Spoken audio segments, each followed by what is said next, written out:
We asked both candidates in Georgia to join us this morning.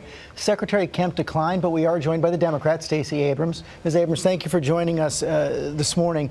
We saw the Georgia Democratic Party call that not only a lie, this new investigation call from Secretary Kemp, but they're calling it an abuse of power. Do you think Secretary Kemp deliberately cooked up the charge to help his campaign?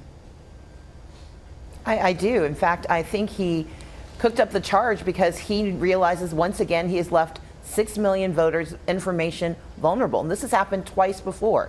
This is another failure of his leadership, and he recognizes that if he got caught 2 days before the election having exposed so many Georgians, he would lose. And so he did what he does always, blame someone else for his mistakes. That's a pretty serious charge, abuse of power right there. I also want to ask you about the racist robocall. It has been denounced by Secretary Kemp. Do you accept that repudiation? I think it's a little late for him to repudiate racist remarks, given that he stood with someone wearing an anti-Islam T-shirt.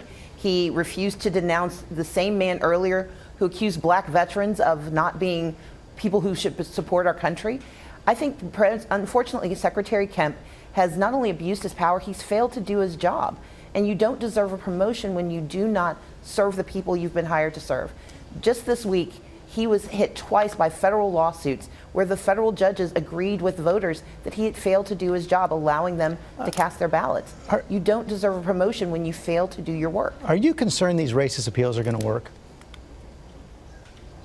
What I'm concerned about is that his overarching architecture of voter suppression, of ostracization, of demeaning and dehumanizing people, that can cause people to think that their votes don't count, which is why we've been so aggressive about telling people the best antidote to his antics is to actually turn out and engage. And we've seen unprecedented voter turnout because people understand that education and jobs and access to affordable health care are on the ballot this year, and that I'm the only candidate with a comprehensive plan for how we move our state forward together. How about President Trump? In Macon, he called you part of the extreme far left.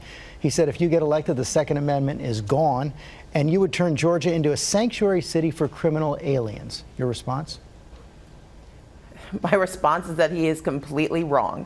Number one, I believe in the Second Amendment. I know how to shoot a gun, but I believe in responsible gun ownership. And as we've seen in recent weeks, in fact, over the last few years, it is time for us to have common sense gun safety legislation. I support the fact that the federal government needs to take action on immigration. But in the state of Georgia, my responsibility will be to protect all people in our state. And most importantly, I want to expand Medicaid because we have failed in the state of Georgia to do what's right by all people. 500,000 Georgians stand to get access to health care, and we can save 20 rural hospitals in our state. These are important core values that all Georgians share. Education, jobs, access to health care. There's nothing radical about this except that we have Republican leaders who do not want to do that job. On the Second Amendment, you have supported legislation that would call on people to turn in their assault weapons. I've supported legislation that responded to massacres across our country and said that we have to take action on assault weapons. As I said yesterday, and will always say, we want to introduce legislation to start the conversation, but the legislative process often leads to common results where people can work together on how we achieve our goals. I'm open to any conversation that will make our community safer, but I think we have to begin with the fundamental premise that assault weapons do not belong on our streets. If you win, you'll be the first black governor of Georgia, America's first African-American woman governor. What kind of message would that send? I think it will send an incredibly strong message that the face of leadership is evolving in the United States. That doesn't mean anyone is being pushed out. It simply means that more are being added to the conversation. And I hope that I'm just the first of many. More people who stand up and understand that our voices and our votes matter, and that we can not only cast those ballots, we can stand for office. Stacey Abrams, thanks very much for your time this morning. And I should say once again— Thank you for having me. You're welcome. We should say that we did invite Secretary Kemp on the program. He declined.